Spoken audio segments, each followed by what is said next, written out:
Hello friends, आपका स्वागत है आपके अपने यूट्यूब चैनल जीके प्रकाश गोधरा में।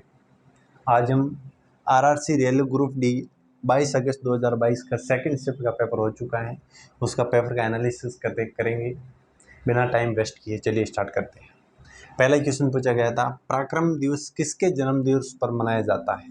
तो पराक्रम दिवस 23 जनवरी को सुभाष चंद्र बोस के जन्म दिवस पर मनाया जाता है। नेक्स्ट, बच्चों के लिए बजट का प्रावधान किस राज्य ने किया? तो बच्चों के लिए बजट का अलग से प्रावधान एमपी मध्य प्रदेश सरकार ने किया। किसने किया? मध्य प्रदेश सरकार। स्लाइडेन तथा स्वान की कोशिका विज्ञान किताब में किसका वर्णन नहीं है? पादप, जंतु, कवक, विषाणु। तो स्लाइडेन तथा स्वान की कोशिका विज्ञान किताब में पादप, जंतु और कवक का तो वर्णन है, लेकिन विषाणु वायरस का उसमें कहीं भी वर्णन नहीं है। फ्लोएम का क्या कार्य है? फ्लोएम का पौधे में क्या कार्य है? तो फ्लोएम का पौधों में पोषक तत्वों को एक जगह से दूसरी जगह ले जाता है। पोषक तत्वों को क्या करता है? एक स्थान से दूसरे स्थान ले जाता है। बर्मिंघम कॉमनवेल्थ गेम में भारत की तरफ से उद्घाटन समारोह में ध्वजवाह कौन थी? तो यहाँ पर पीवी सिंधु ये पूछा गया था। पीवी सिंधु ऑप्शन में था। अगर पीवी सिंधु ऑप्शन में नहीं होगा तो मनप्रीत सिंह। यहाँ पर बर्मिंघम कॉमनवेल्थ गेम में भारत की तरफ से उद्घाटन समारोह में पीवी सिंधु और मनप्रीत सिंह दोनों क्या थे? ध्वजवाहक थे। तो एक पराक्रम दिवस किसके जन्म दिवस पर मनाया जाता है? तो सुभाष चंद्र बोस। बच्चों के लिए बजट का प्रावधान अलग से किस राज्य ने किया? तो एमपी सरकार ने।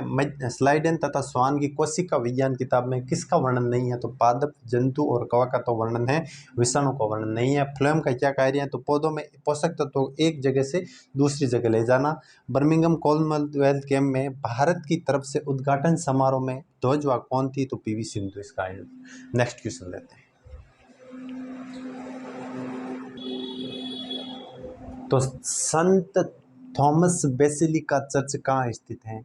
ये चर्च के बारे में 4 शिफ्टों में क्वेश्चन पूछा जा चुका है। चर्च के बारे में ध्यान से चर्च को पढ़ के जाइए। कौन सा चर्च कहाँ स्थित है, कौन सा चर्च कहाँ पर स्थित है, ध्यान से पढ़ के जाइएगा। संत थॉमस बेसिलिका चर्च कहाँ स्थित है? तो यह है तमिलनाडु में। 2022 क्रिकेट अंडर 19 वर्ल्ड कप में भारत ने फाइनल में किसे हराया? तो 2022 क्रिकेट अंडर 19 वर्ल्ड कप में भारत ने गोरों लोगों को हराया। वो इंग्लैंड को हराया था। फाइनल में किसको हराया? इंग्लैंड को। बांध के संरक्षण के समय क्या चीज नहीं देखी जाती है? तो बांध के संरक्षण के समय क्या चीज नहीं देखी जाती है? यहाँ पर ध्यान से सुनिएगा। नहीं देखी जाती है, यहाँ ध्यान से देखो आप। इकोनॉमिकल चीज़ें नहीं देखी जाती हैं क्या? साइकोलॉजिकल चीज़ें नहीं देखी जाती है, पर्यावरण चीज़ें नहीं देखी जाती हैं, सामाजिक तत्व का क्या नहीं देखा जाता है? पर इकोनॉमिकल चीज़ें देखा जाता है, कितना खर्चा आएगा, कितना खर्चा नहीं आएगा, वो तो भी देखी जाएगी। पर्यावरण भी देखा जाएगा, भाई कैसा पर्यावरण है वहाँ पर, वो भी देखा जाएगा। सामाजिक तत्व भी देखा जाएगा, लेकिन ये नहीं देखा जाता। इस ऑप्शन के अकॉर्डिंग ये नहीं देखा जाएगा। साइकोलॉजिकल चीज़ें वहाँ पर नहीं देखी जाती। 15वें वित्त आयोग के अध्यक्ष कौन है? तो 15वें वित्त आयोग के अध्यक्ष एन के सिंह है। कौन है? एन के सिंह। मौलिक कर्तव्य किसकी अनुशंसा पर लाई गई? तो मौलिक कर्तव्य हैं वो किसकी अनुशंसा पर लाया गया? तो स्वर्ण सिंह समिति की अनुशंसा पर लाया गया। उत्तर लेंस देकर एक डायग्राम दे उत्तर लेंस का एक डायग्राम दे रखा था। उसमें मतलब उत्तर लेंस का एक डायग्राम देकर कुछ पूछा था। इसमें पूरा क्वेश्चन मेरे पास नहीं आया। तो संत थॉमस बेसिलिका चर्च कहाँ स्थित है? तमिलनाडु में। 2022 क्रिकेट अंडर 19 वर्ल्ड कप में भारत ने फाइनल में किसे हराया? तो इंग्लैंड को हराया। बांध के संरक्षण के समय क्या चीज़ नहीं देखी जाती है? तो ये जरूर देखो, नहीं है कि देखी जाती है। इसको देखो, यहाँ पर नहीं देखी जाती है। तो क्या चीज़ नहीं देखी जाती? ऑप्शन के अकॉर्डिंग साइकोलॉजिकल चीज़ें नहीं देखी जाती, इकोनॉमिकल चीज़ें देखी जाती है, पर्यावरण देखा जाता है, सामाजिक तत्व देखा जाता है। 15वें वित्त आयोग के अध्यक्ष कौन है? तो एन के सिंह। मौलिक कर्तव्य किसकी अनुशंसा पर लाई गई? तो स्वर्ण सिंह समिति की अनुशंसा पर लाई गई थी। स्वर्ण सिंह समिति की सिफारिश पर लाई गई। उत्तर लेंस देकर कुछ डायग्राम देकर कुछ यहाँ पर पूछा गया था। नेक्स्ट,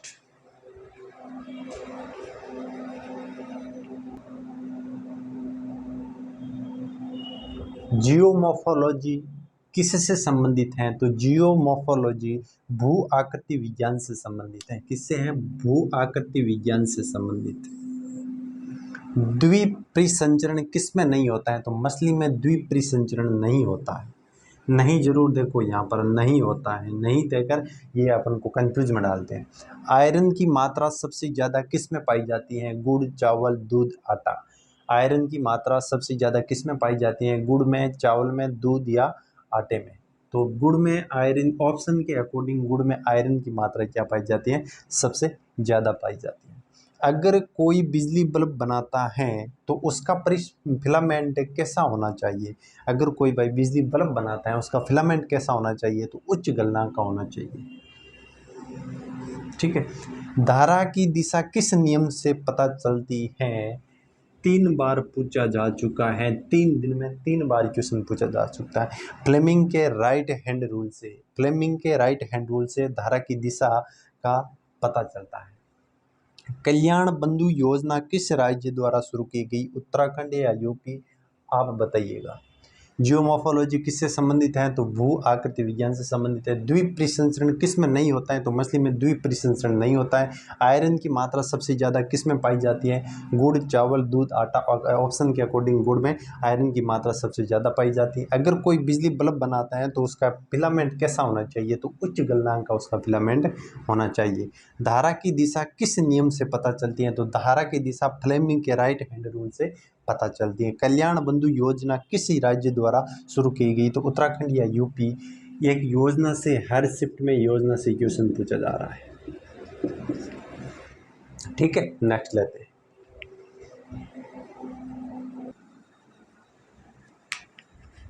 सिंधु दर्शन उत्सव कहाँ मनाया जाता है? तो सिंधु दर्शन उत्सव लद्दाख में मनाया जाता है। कहाँ मनाया जाता है? लद्दाख में। पृथ्वी की अपरदन के लिए कौन सी क्रिया होती है? तो पृथ्वी की अपरदन के लिए क्या होते हैं? चट्टानों का क्या हो जाता है? विखंडन हो जाता है और ये कैसे खंडरों के रूप में बनकर क्या नदियों में बह जाते हैं, जो पृथ्वी का अपरदन हो जाता है। गोंड और गोंड जनजाति के लिए संशोधन किया गया किस राज्य से संबंधित है? तो एमपी राज्य, मध्य प्रदेश राज्य से संबंधित है। 2 लेंस की शक्ति -3 डायोप्टर और 5 डायोप्टर हैं तो फोकल लेंथ कितनी होगी? फोकल लेंथ पावर बराबर क्या होता है? 1/4 फोकल लेंथ। इन दोनों डायोप्टर को इनको क्या कर लेते हैं? एक पावर में कन्वर्ट कर लेते हैं। तो P बराबर P1 + P2। तो भाई P बराबर आ गया -3 + 5, कितना आ गया? 2। तो P बराबर 2 आ गया तो P बराबर होता है 1/f फोकल लेंथ। तो 2 बराबर 1/f, तो ये इधर चला जाएगा तो 2f बराबर 1, तो f बराबर कितना आ जाएगा? 1/2 बोले तो 0.5 मीटर। बोल सकते हो 50 सेंटीमीटर आंसर इसका कितना हो गया? 50 सेंटीमीटर आंसर। मीटर में बोले तो 0.5 मीटर। ठीक है। सिंधु दर्शनोत्सव कहाँ मनाया जाता है? लद्दाख में। पृथ्वी की अपरदन के लिए कौन सी क्रिया होती है? तो चट्टानों का विखंडन। गोंड और गोंड जनजाति के लिए संशोधन किया गया वह किस राज्य से संबंधित है? तो मध्य प्रदेश राज्य से संबंधित है। 2 लेंस की शक्ति -3 डायोप्टर और 5 डायोप्टर हैं तो फोकल लेंथ कितनी होगी? तो कितनी होगी? 50 सेंटीमीटर या 0.5 मीटर। नेक्स्ट। अब 3 महत्वपूर्ण बिंदु पॉइंटों पर चर्चा करेंगे जो बार बार हर शिफ्ट में उससे क्वेश्चन पूछे जाते हैं। कौन कौन से हैं? एक तो है पंचायती राज व्यवस्था। दूसरा है मौलिक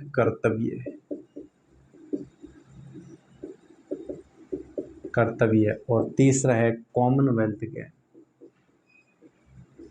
वेल्थ गैप। इसकी बात करें पंचायती राज व्यवस्था में, इसमें 29 तो विषय है,